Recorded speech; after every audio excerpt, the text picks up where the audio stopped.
আমরা শুরু করতে পারি আমাদের ক্লাস। সো সবাইকে গুড মর্নিং, আশা করি সবাই ভালো আছো। আজকে আমরা পুরোদমে আমাদের ক্লাসটা শুরু করব। যদিও গত ক্লাসে তোমাদেরকে আমি কিছু অ্যাসাইনমেন্ট দিয়েছিলাম এবং আমি খুবই খুশি হয়েছি তোমরা অ্যাসাইনমেন্ট গুলো সময় মতো জমা দিয়েছো। তবে একটা বিষয় হচ্ছে কয়েকটা জায়গায় হয়তো বা তোমাদের একটু ভুল হয়েছে। তো কোনো সমস্যা নাই, প্রথম দিকে যে এতটুকু পারছো এটা অনেক কিছু। বিকজ অফ আমি একটু দেখার চেষ্টা করছি যে তোমরা মানে হচ্ছে এই প্রশ্নগুলো কিন্তু আমি 3টা অধ্যায় থেকে দিচ্ছি। আমাদের সিলেবাসে যে 3টা অধ্যায় আছে এই 3টা অধ্যায় থেকেই কিন্তু আমি দিচ্ছি, বুঝছো? তো সেই ক্ষেত্রে দেখা গেছে যে এই 3টা অধ্যায় থেকে তুমি মানে হচ্ছে যে কোশ্চেনের আনসার গুলো ফাইন্ড আউট করতে পারছো কিনা এটা আমি দেখার চেষ্টা করছি। তো তোমরা ওই জায়গায় সাকসেস হয়তো বা তার মধ্যে কেউ কেউ আমার মনে হচ্ছিল খাতার অ্যাসাইনমেন্ট গুলোর ভুলগুলো দেখে আমার মনে হচ্ছিল যে অনেকে হয়তো বা বন্ধুরা যে অ্যাসাইনমেন্টটা জমা দিয়েছে ওখান থেকেও হয়তো বা কয়েকজন করে থাকতে পারো দেখে দেখে। তো এটা না করে তুমি একটু খুঁজে দেখতে পারতা। আর যদি কারো ব্যক্তিগতভাবে ফিনান্স বুক না থাকে তাহলে সেক্ষেত্রে তো আর কিছু করার নাই। তো সেই ক্ষেত্রে তোমরা কলেজ থেকে যত তাড়াতাড়ি সম্ভব, যাদের কাছে এখনো ফিনান্স বুকটা কালেকশন হয়নি তারা যত তাড়াতাড়ি সম্ভব কলেজের সাথে কন্ট্রাক্ট করে কলেজ থেকে ফিনান্স বুকটা বা অন্যান্য বইগুলো আনার চেষ্টা করো। বিকজ অফ বই ছাড়া তার চলা যাবে না, কারণ আমরা পড়াশোনা অলরেডি শুরু করছি। তো আমি একটু রেসপন্স ছিলাম, গতকাল রাতে আমি তোমাদেরকে একটা নিউ একটা অ্যাসাইনমেন্ট দিয়েছিলাম। ওই অ্যাসাইনমেন্টটা কতটুকু কমপ্লিট হলো এটা যদি একটু রেসপন্স করো। আমি একটা রিডিং পড়তে বলছিলাম যে এই রিডিং এর মধ্যে ছিল আমাদের ফিন্যান্সের ক্রমবিকাশ, মানে হচ্ছে অর্থায়নের ক্রমবিকাশ। দ্যাট মিনস ক্রমবিকাশ বলতে আমাদের ফিন্যান্সের জন্মের পর থেকে শুরু করে আজ পর্যন্ত যে তোমাদের মতো এখন বর্তমানে ফিন্যান্স একজন ইয়াং এনার্জেটিক একজন মানে হচ্ছে সাবজেক্ট হিসেবে তৈরি হয়েছে, ঠিক আছে, তোমাদের মতোই। তো সেই ক্ষেত্রে তার এই যে উত্থান পতনের যে বিষয়গুলো ওখানের মধ্যে ক্রমবিকাশের মধ্যে ছিল, এই বিষয়গুলো তোমরা কতটুকু বুঝতে পেরেছো বা কতটুকু পড়তে পেরেছো যদি রেসপন্স করো। পড়ছো তোমরা? আচ্ছা, একটু একটু একটু ক্যামেরাগুলো অন করে রাখো। এন্ট্রি হতে পারতেছ না। এন্ট্রি হতে, আচ্ছা সরি সরি সরি, তোমাদের সাথে কথা বলতে বলতে এইদিকে ভুলে গেছি। আচ্ছা আচ্ছা, আমি ইয়ে করে দিচ্ছি, আনেবল করে দিচ্ছি। এইবার পারবো, কোনো সমস্যা নেই, এটা সবাই ঢুকে যাবে, কোনো বিষয় না। আচ্ছা ঠিক আছে, এরপরে চলে আসি তাহলে। ওয়ালাইকুম আসসালাম। আচ্ছা, আমরা একটু কনসিস্টেন্সি মেনটেন করি। সো আশা করি বাসায় পড়ছো, রাইট? দেখো আমি তোমাদের জন্য গত ক্লাসের যে বিষয়গুলো সেগুলো নিয়ে একটু আসছি। সেটা হচ্ছে আমি একটু স্ক্রিন শেয়ারটা করি তোমাদের সাথে। হ্যাঁ, দেখতে পাচ্ছ তোমরা?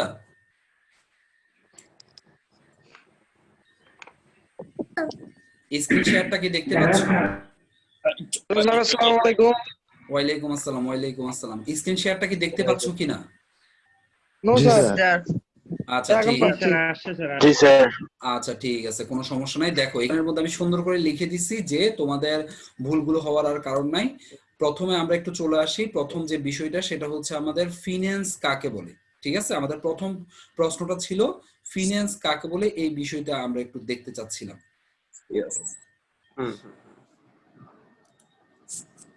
শুনতে পাচ্ছেন? আমাকে কেন দেখাচ্ছিস? Hello hello hello. হ্যাঁ, তুমি একটু সাউন্ড অফ করে রাখো। Hello sir. শুনতে পাচ্ছি স্যার, সাউন্ডটা একটু অফ করে রাখো। এইমাত্র বুঝলাম। আচ্ছা ঠিক আছে, কোনো সমস্যা নাই। আচ্ছা একটু দেখো, সবাই একটু মাইক্রোফোন অফ করো। আমি ফিন্যান্স কাকে বলে এটা নিয়ে একটু আলোচনা করব। মাইক্রোফোন অফ করো, এভরিবডি এভরিবডি মাইক্রোফোন অফ করো। ওকে, শুধুমাত্র আমার যে দুইজন ক্যাপ্টেন, এই দুইজন ক্যাপ্টেন মাইক্রোফোন অন রাখবা আর বাকিরা মাইক্রোফোন অফ রাখবা, ঠিক আছে? দুইজন আমাকে রেসপন্স করবা। আর বাকি কেউ যদি সাউন্ড শুনতে না পাও বা কোনো বিষয় যদি বুঝতে সমস্যা হয় আমার কথাবার্তায়, তখন আমাকে রেসপন্স করবা যে স্যার আমি এটা বুঝতে পারিনি। আর একটা কথা বলি, আমার ক্লাসের ক্ষেত্রে আমি যদি তোমাদেরকে হয়তোবা সশরীরে যদি ক্লাসে দেখতে পেতাম হয়তোবা অনেক কথা বলতাম, অনেক বিষয় সম্পর্কে তোমাদের সাথে কথা হতো। তো অনলাইন ক্লাসের জন্য একটা কথা বলে রাখি, সেটা হচ্ছে যে দুইটা বিষয় মনে রাখবা। একটা হচ্ছে যে আমরা অনলাইন ক্লাস করছি, ঠিক আছে, সর্বোচ্চ চেষ্টা করবা আমাদের শিক্ষক ছাত্রের যে সুন্দর সম্পর্ক সেটা যাতে আমরা বজায় রাখতে পারি, প্রথম বিষয়। দ্বিতীয় বিষয় হচ্ছে যে আমি বেসিক্যালি আমার ক্লাসের ক্ষেত্রে একটা জিনিস সবসময় বলি যে আমার ক্লাসে কোয়েশ্চেন ফ্রি। দ্যাট মিনস তোমার মনের অজান্তে এবং জানতে যত কোশ্চেন আছে, ঠিক আছে, ফিনান্স সম্পর্কিত সকল কোশ্চেন আমার ক্লাসে করতে পারবা, ভয় পাওয়ার কিছু নাই। তুমি এখানে জানতে আসছো, শিখতে আসছো, ঠিক আছে। ক্লাসে থাকলেও তুমি কোশ্চেন করতা, এখানে অনলাইনেও তুমি কোশ্চেন করবা, কোনো বিষয় না। যেভাবে পারো, যদি পরবর্তী ক্লাসের পরও কোনো প্রশ্ন থাকে তাহলে তুমি আমাকে মেসেঞ্জারে ভয়েস রেকর্ড বা মেসেজ লিখে কোশ্চেন করতে পারবা। আমাদের নিজস্ব গ্রুপ আছে, ওই গ্রুপের মধ্যে লিখবা, আমি সময় করে তোমার প্রশ্নের আনসার দিয়ে দিব, ঠিক আছে। বাট কোনো কিছু প্রশ্ন মনে আসছে কিন্তু সেটা বলবা না, এই ধরনের যাতে না হয় সেটা সর্বোচ্চ চেষ্টা করবা। আমার ক্লাসে কোশ্চেন আবারও বলছি ফ্রি, ঠিক আছে, কোনো চার্জ নেওয়া হয় না, কোনো বকাঝকা দেওয়া হয় না। যত বেশি কোয়েশ্চেন করবা তত বেশি আমার সুনজরে আসবা, তবে সেটা অবশ্যই প্রাসঙ্গিক হতে হবে এবং আমাদের ফিন্যান্সের অন্তর্গত হতে হবে। সো চলে আসো সবাই, একটু কনসেন্ট্রেট করো। আমি আজকের প্রথম যে প্রশ্নটা ছিল আমাদের অ্যাসাইনমেন্টের ফিন্যান্স, এই ফিন্যান্স সম্পর্কে আমি একটু বলছি, ঠিক আছে। আমরা অর্থায়ন কাকে বলবো, গত ক্লাসে হয়তোবা অর্থায়নের বিষয়ে হয়তোবা তোমাদেরকে সেই বলছি। স্ক্রিনটা পুরো হোয়াইট আসতেছে স্যার। হ্যাঁ, হোয়াইটে এখন পর্যন্ত হোয়াইট আছে, আমি ব্ল্যাক করছি কিছুক্ষণ পরে। এটা হোয়াইট বোর্ড তো, ওই জন্য হোয়াইট আসছে। আমি কিছুক্ষণ পরে লিখলে তখন তুমি দেখতে পাবা ব্ল্যাক, এটা ঠিক আছে। এখন পর্যন্ত হোয়াইটই আছে। আচ্ছা দেখো তাহলে সবাই একটু ভালো করে দেখার চেষ্টা করো। সেটা হচ্ছে, আমি তাহলে প্রথমত ব্যবসা করতে আসছি। লেখাটা একটু বাজে হবে বিকজ আমি মানে হচ্ছে যে হাতে লিখছি না, তো আমি মানে হচ্ছে যে ইয়ে দিয়ে লিখছি, ল্যাপটপের মধ্যে মাউস দিয়ে লিখছি। সো সবাই একটু বুঝার চেষ্টা করবা, বুঝে নিবা নিজ দায়িত্বে। ওকে, তাহলে আমি প্রথমত একটা ব্যবসা করতে আসছি, সবাই খেয়াল করবা, আমি ব্যবসা করতে আসছি। ওকে, তাহলে এখন প্রথমে যদি ব্যবসা করতে আসি, আমাকে প্রথমে জানতে হবে ব্যবসা কত প্রকার, ঠিক আছে, মানে কয় ধরনের ব্যবসা আছে এই জিনিসটা আমাদেরকে একটু জানতে হবে। তাহলে দেখি ব্যবসা কত প্রকার, কেউ কি জানো ব্যবসাকে আমরা সাধারণত কয় ভাগে ভাগ করতে পারি বা কত ধরনের ব্যবসা আছে? এনিবডি? এক মালিকানা ব্যবসা। আচ্ছা আমি তোমাদের সাথে একটু শেয়ার করি। ব্যবসা সাধারণত 5 ধরনের আছে। কয় ধরনের আছে? 5 ধরনের। 5 ধরনের আছে ব্যবসা। তো 5 ধরনের মধ্যে প্রথমটা হচ্ছে এক মালিকানা ব্যবসা। এক মালিকানা ব্যবসা কোনটা? এক মালিকানা ব্যবসা হচ্ছে তোমার ঘরের সামনে একটা ছোট দোকান আছে, তুমি চিন্তা করছো যে একটা তুমি বড় ধরনের একটা হয়তোবা সুপার শপ দিবা, অথবা তুমি মনে করো একটা পানের দোকান দিবা, অথবা তুমি হয়তোবা একটা মুদি দোকান দিবা, ঠিক আছে। তাহলে এই যে একটা ব্যবসায়ের আইডিয়া তুমি ক্রিয়েট করে ওইটা জেনারেট করতে চাচ্ছ বা ইমপ্লিমেন্ট করতে চাচ্ছ, এই বিষয়টা পানের দোকান, সুপার শপ অথবা মনে করো এই যে মুদি দোকান, এই বিষয়টা হচ্ছে তোমার জন্য হচ্ছে এক মালিকানা ব্যবসা। কেন? কারণ হচ্ছে তুমি একজন মাত্র ব্যক্তি এই ব্যবসাটা করতে চাচ্ছ, দ্যাট মিনস মালিক একজন। আবার এখানে যে ইনভেস্টমেন্ট হবে সেটাও তুমি করবা, এখানে কোনো ধরনের ক্ষতি হলে সেটাও তুমি নিবা, আবার এখানে যদি কোনো ধরনের প্রফিট হয় সেটাও তুমি। প্লিজ কেউ আঁকবা না, কেউ লিখবা না, ঠিক আছে, পুরো বোর্ডটাতে লিখতে হবে। হ্যাঁ, আচ্ছা যেটা বলছিলাম, সো যেটা বলছিলাম সেটা হচ্ছে, হ্যাঁ, কনসিস্টেন্সি ব্রেক হচ্ছে, একটু সবাই কনসেন্ট্রেট করো।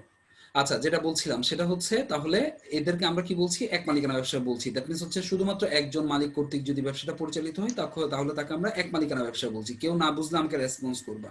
এবার চলে আসি আমরা সেকেন্ড যেটা হচ্ছে, সেটা হচ্ছে অংশীদারি ব্যবসা। বেসিক্যালি 5টা ভাগে ভাগ করা হচ্ছে, তার মধ্যে সেকেন্ডটা হচ্ছে অংশীদারি ব্যবসা। বলা হচ্ছে অংশীদারি ব্যবসাটা তাহলে কি স্যার?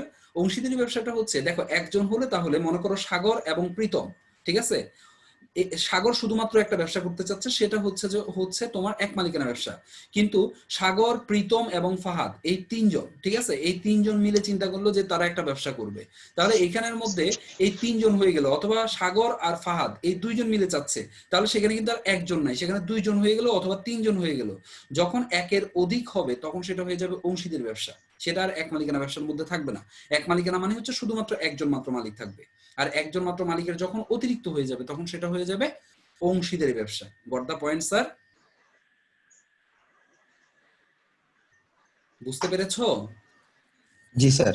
আচ্ছা এবার আসো, অংশীদারি ব্যবসায় নিশ্চয়ই একটা আইন আছে, আমরা গত ক্লাসে পড়ছিলাম। অংশীদারির আইন হচ্ছে 1932 সালের আইন।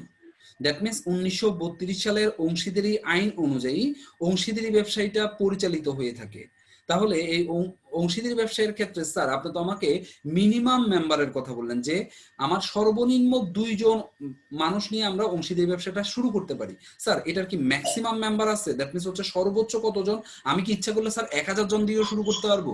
বলা হচ্ছে না, আইন অনুযায়ী মানে হচ্ছে 1932 সালের অংশীদারি আইন অনুযায়ী বলা হচ্ছে যে তুমি সর্বোচ্চ 20 জন মানে হচ্ছে মেম্বার নিয়ে তুমি অংশীদারি ব্যবসা চালু করতে পারবা। কয়জন স্যার? 20 জন। আমি আবারও বলছি, ম্যাক্সিমাম হচ্ছে 20 জন, এই সাউন্ড আসছে, ম্যাক্সিমাম হচ্ছে 20 জন, মিনিমাম হচ্ছে 2 জন। দ্যাট মিনস তুমি সর্বনিম্ন 2 জন এবং সর্বোচ্চ 20 জন দিয়ে তুমি তোমার অংশীদারি ব্যবসাটা পরিচালিত করতে পারবা। ওকে, নেক্সট বিষয়ে আসি এবার। এখন কথা হচ্ছে স্যার, সকল ব্যবসা কি আমি তাহলে 20 জন দিয়ে শুরু করতে পারবো ম্যাক্সিমাম? বলা হচ্ছে না। যদি তোমরা মনে করো কোনো অন্যান্য ব্যবসা পারবা, যদি শুধু তুমি মাত্র যদি একটা মাত্র ব্যবসা করতে যাও, সেটা হচ্ছে ব্যাংকের কোনো ব্যবসা করতে যাও, দ্যাট মিনস তোমরা কয়েকজন মিলে একটা ব্যাংক প্রতিষ্ঠা করতে চাচ্ছ, ঠিক আছে, সেই ক্ষেত্রে কিন্তু তুমি আর 20 জনে পারবা না। ব্যাংকিং ব্যবসার ক্ষেত্রে বলা হচ্ছে সর্বোচ্চ একটা লিমিট আছে, লিমিটটা হচ্ছে 10 জন।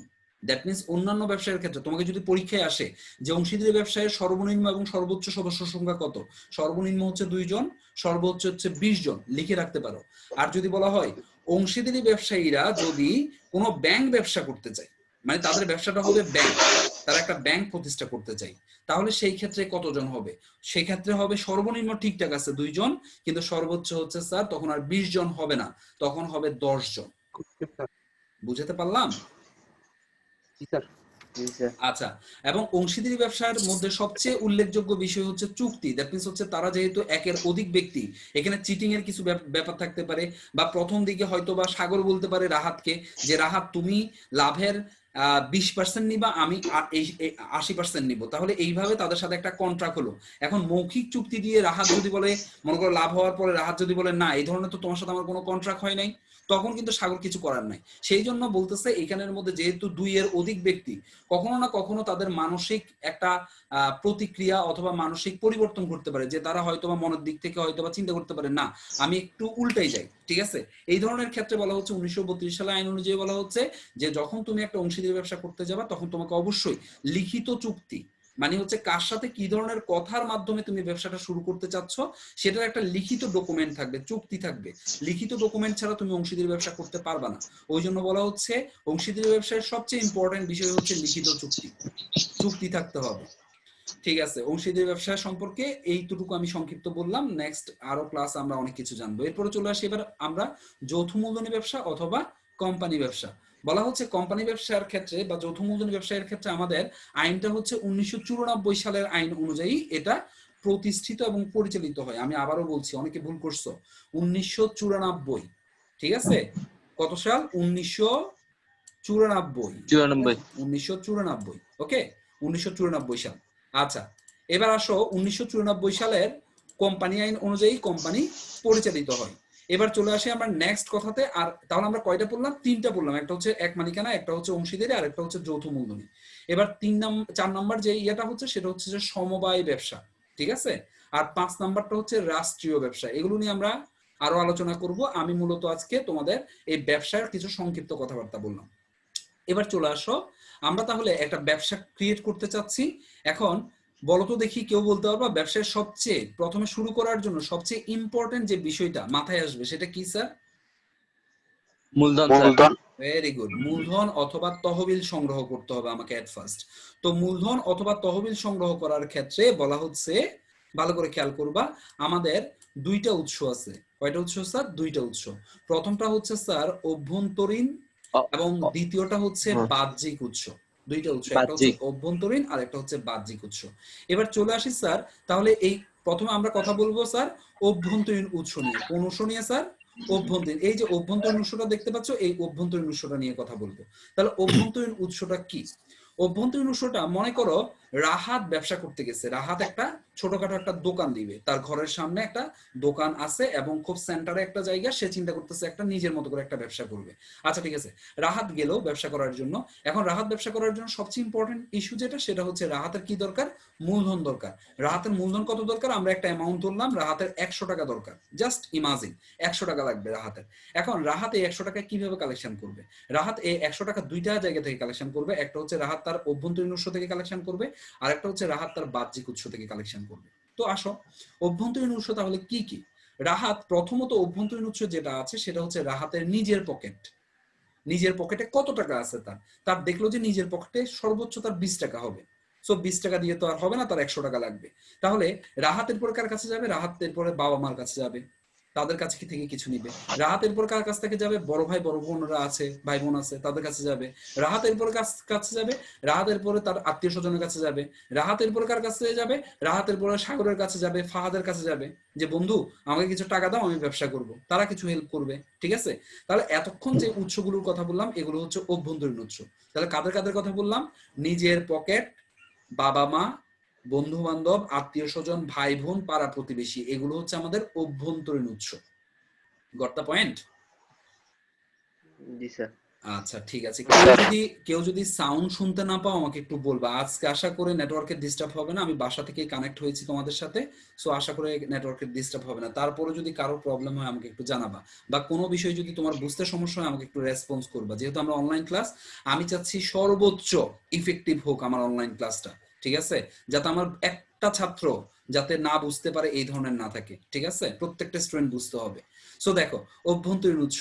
আচ্ছা, এখন বিষয়টা হচ্ছে এই অভ্যন্তরীণ উৎসটা এতক্ষণ আমি যাদের কথা বললাম সেটা হচ্ছে অংশীদারি এবং এক মালিকানার ক্ষেত্রে নিজের পকেট, বাবা মা, ভাই বোন, আত্মীয় স্বজন থাকে। কিন্তু স্যার যৌথ মূলধনী কোম্পানির ক্ষেত্রে তো এরা থাকে না, কারণ আমরা জানি যৌথ মূলধনীর মালিক কিন্তু শেয়ার হোল্ডাররা। ঠিক আছে? সো এই ধরনের তো পাবো না।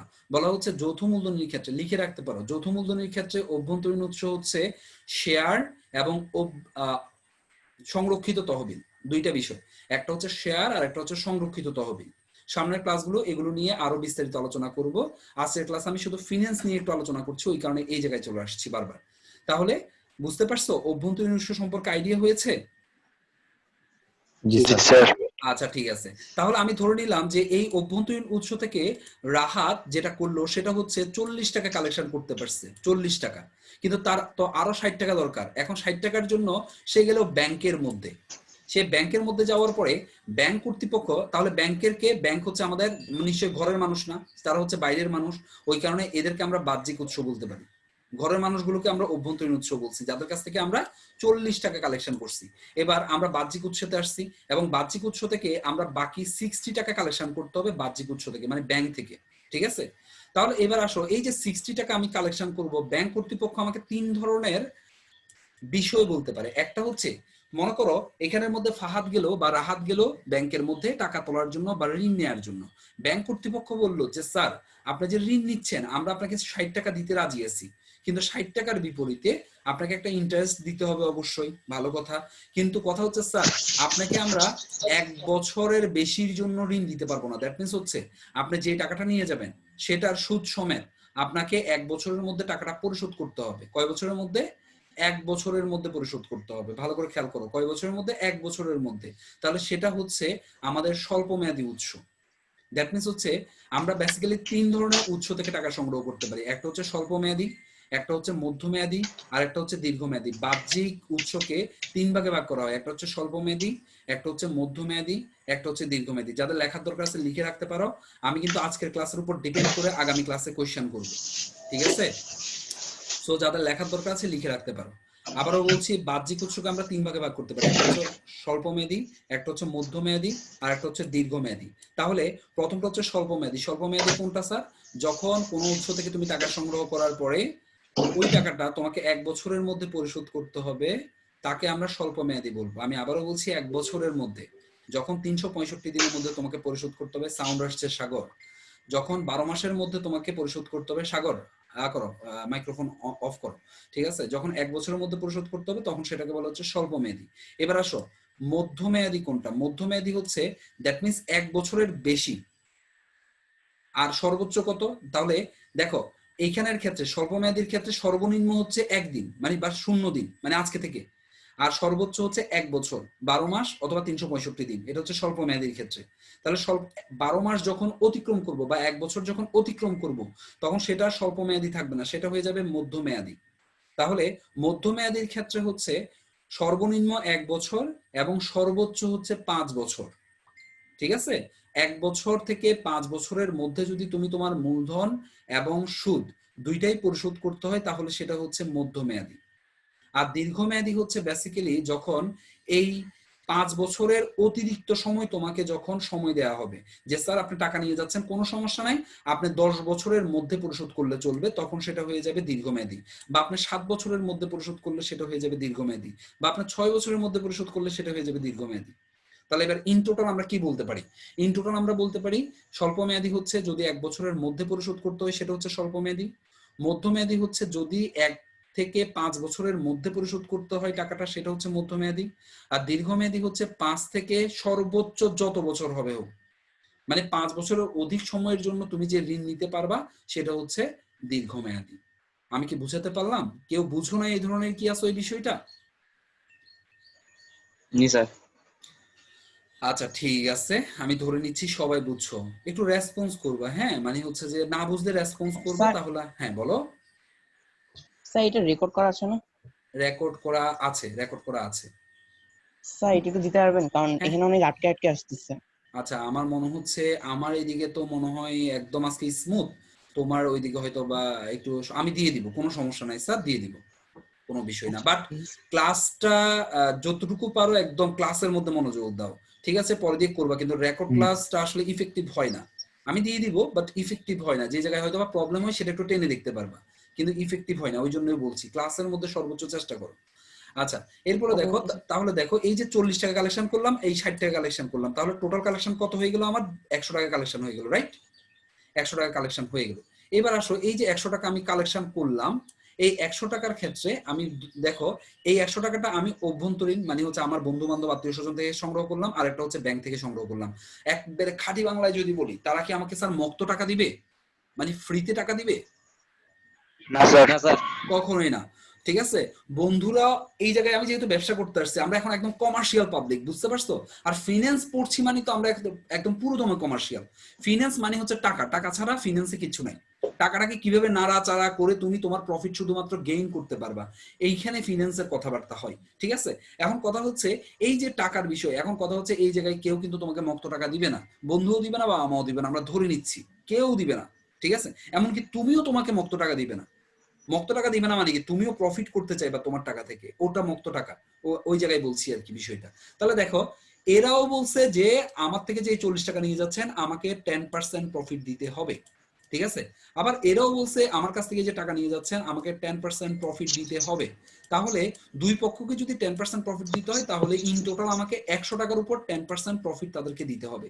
হ্যাঁ, এবার আসো, এই যে 100 টাকাটা আমরা কালেকশন করলাম, এই যে 100 টাকাটা আমরা কালেকশন করলাম, এই 100 টাকাটা নেওয়ার পরে, ঠিক আছে, আমরা যদি বলি অর্থায়ন বলতে কাকে বোঝায়, অর্থায়ন বলতে বিভিন্ন উৎস থেকে তহবিল সংগ্রহকেই যদি আমরা অর্থায়ন বলি, তাহলে এখানে দেখতে পাচ্ছি যে টাকাটা সংগ্রহ করে কি করতে হবে, টাকা তো সংগ্রহ শেষ, তাহলে নিশ্চয় অর্থায়নের কাজও শেষ আমাদের, ঠিক আছে? যদি এরকম হইতো, আমি বলছি না এরকম, আমি বলছি যদি এইটুকুই হইতো, তাহলে নিশ্চয়ই এই 100 টাকাটা আমি কি করতাম, এই 100 টাকাটা আমি প্রথমে আমার পকেটে ঢুকাতাম, না তার আগে আমি প্রথমে আয়রন করতাম টাকাটা যাতে ভালো থাকে, এরপরে একে একটা প্যাক করে আমি পকেটের মধ্যে ঢুকাতাম, পকেটটাকে সেলাই করে প্যান্টটাকে আয়রন করে আবার প্যান্টটাকে আলমারিতে রেখে দিতাম, তাই না?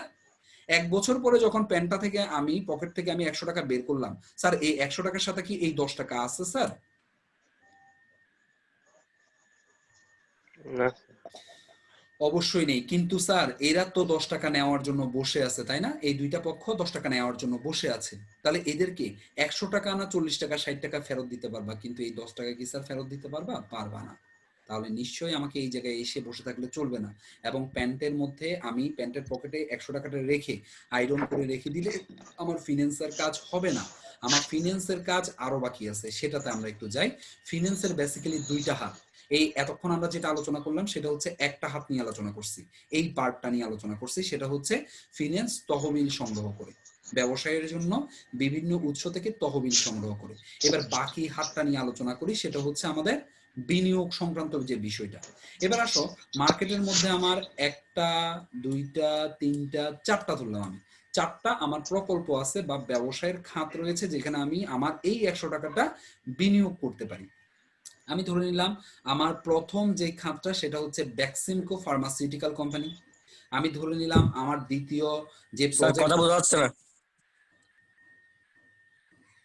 প্রীতম কথা এখন কি বোঝা যাচ্ছে? আজ্ঞা। সাউন্ডটা অফ করো, সাউন্ডটা অফ করো, সাউন্ডটা অফ করো। যাদের বাসায় কথা হচ্ছে সাউন্ডটা অফ করো। আচ্ছা সাগর, কথা কি বোঝা যাচ্ছে? জি স্যার, বোঝা যাচ্ছে। জুলকার নাইমকে দেখতে পাচ্ছি। জুলকার নাইম, একটু কথা কি বোঝা যাচ্ছে জুলকার? জি স্যার, আমি তো বুঝতে পারছি।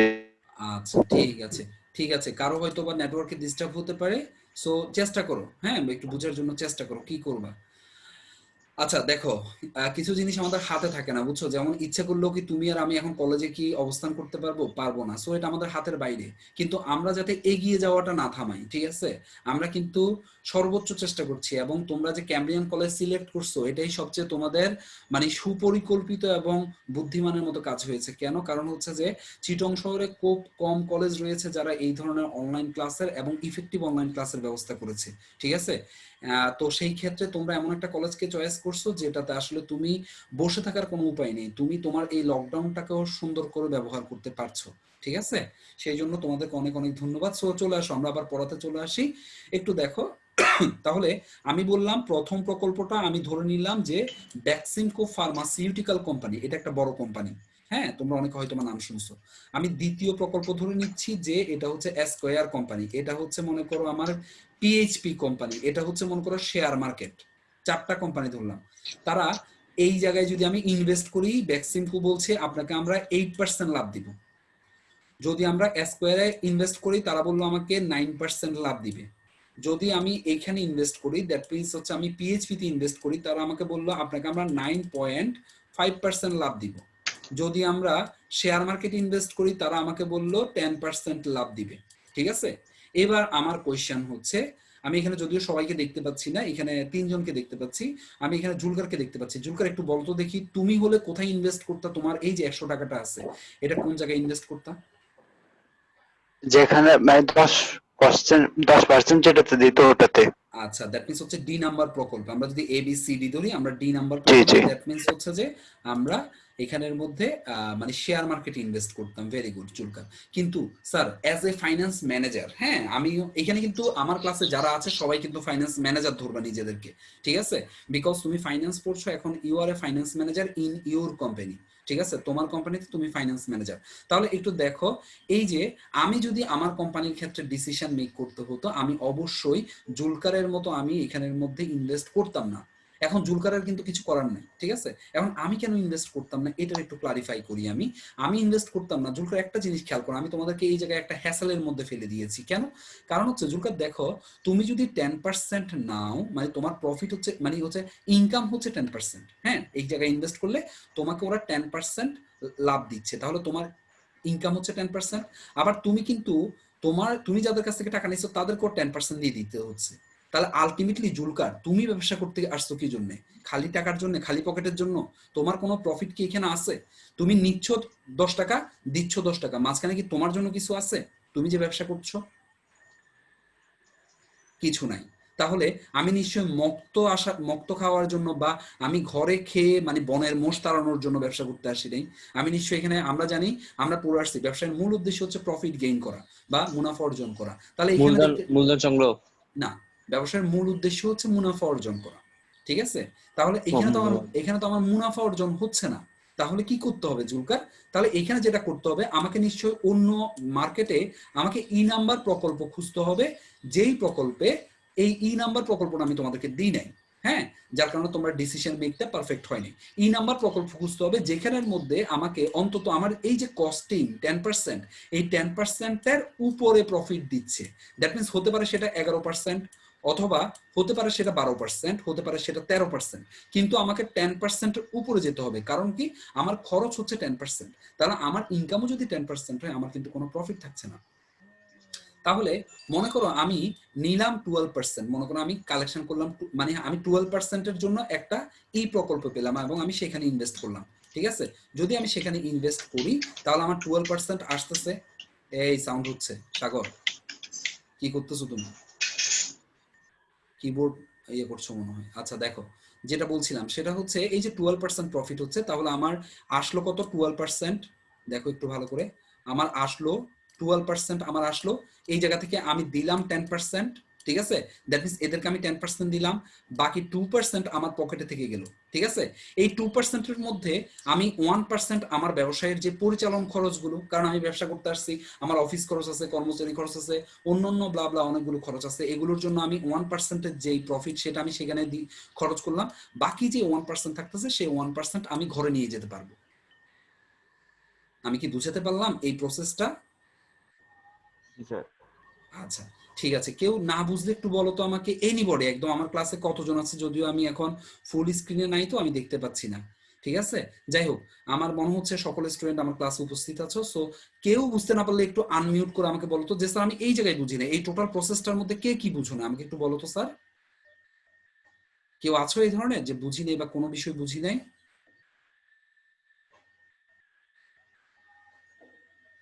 ওকে, আমি ধরে নিচ্ছি সবাই বুঝছো, যেহেতু কেউ রেসপন্স করছো না, বুঝি নেই এই ধরনের রেসপন্স করছো না। তাহলে এইবার আসি আমরা আমাদের মূল পয়েন্টে। এতক্ষণ আমি যে প্রসেসটা বুঝালাম, তাহলে দেখতে পাচ্ছি আমাদের ব্যবসায়ের ক্ষেত্রে বা ফিন্যান্সের ক্ষেত্রে দুইটা পার্ট, একটা হচ্ছে তহবিল সংগ্রহ করতেছে আর একটা হচ্ছে তহবিল বিনিয়োগ করতেছে।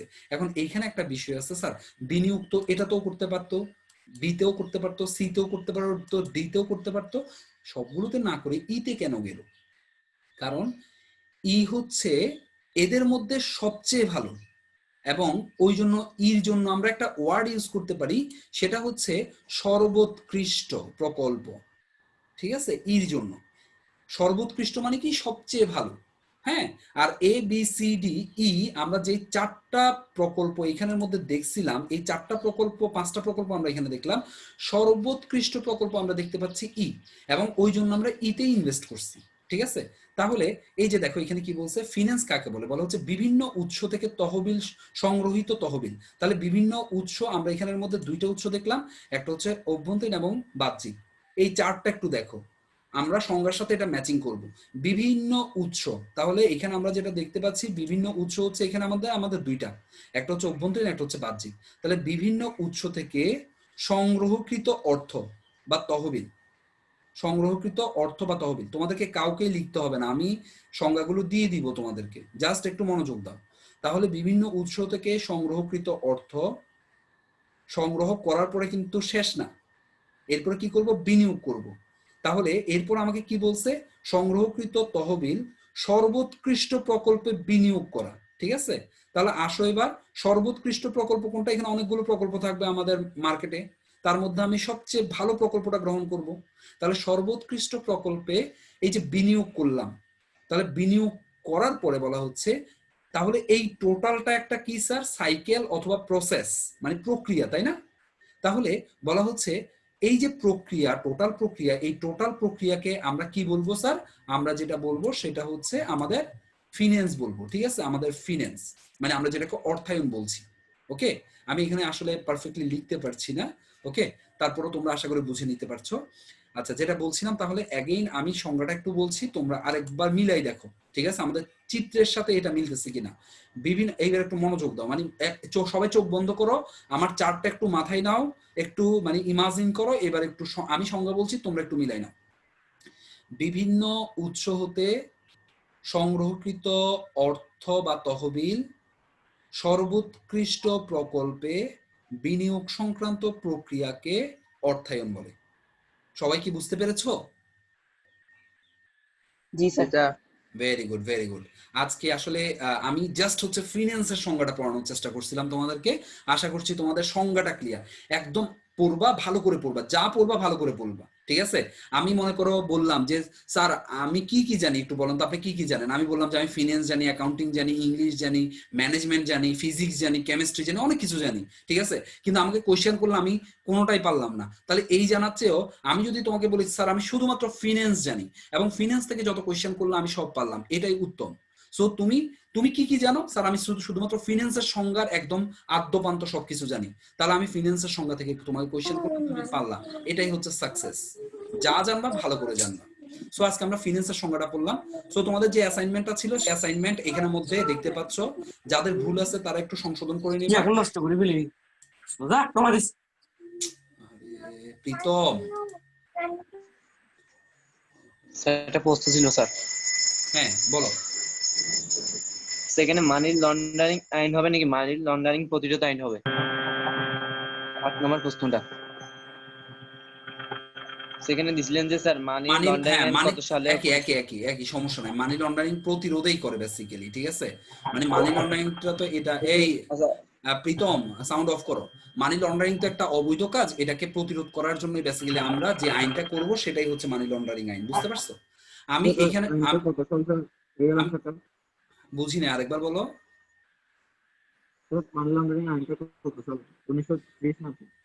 মানি লন্ডারিং আইন না, একদম আপডেটেডটা হচ্ছে 2002 সাল, ঠিক আছে? আপডেটেডটা এটাই লিখবা তোমরা। মানি লন্ডারিং আইন কত সাল? 2002 সাল, ঠিক আছে? এটাই হচ্ছে এবার আপডেট। ফিরে দিই মাই এবার ফিরতে মাই আন্দোলন পার ফিরতে মাই প্রীতম একটু আমার সাথে কথা বলো। ফিরে ফিরতে মাই হুদির অনেক মিডা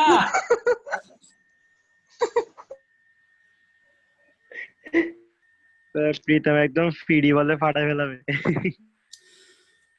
আচ্ছা ঠিক আছে, ওকে একটু পার্সোনালি তোমরা একটু বলবা, ঠিক আছে? যাতে ক্লাস টাইমে একটু আরেকটু ম্যাচিউরড বিহেভিয়ার করে, ঠিক আছে? হয়তোবা বুঝতে পারছে না ছেলেটা, বাকিরা আমি আসলে চমৎকার তোমাদের ক্লাস নিয়ে খুব খুশি, বিকজ অফ তোমরা সবাই ডিসিপ্লিন মেনটেন করছো।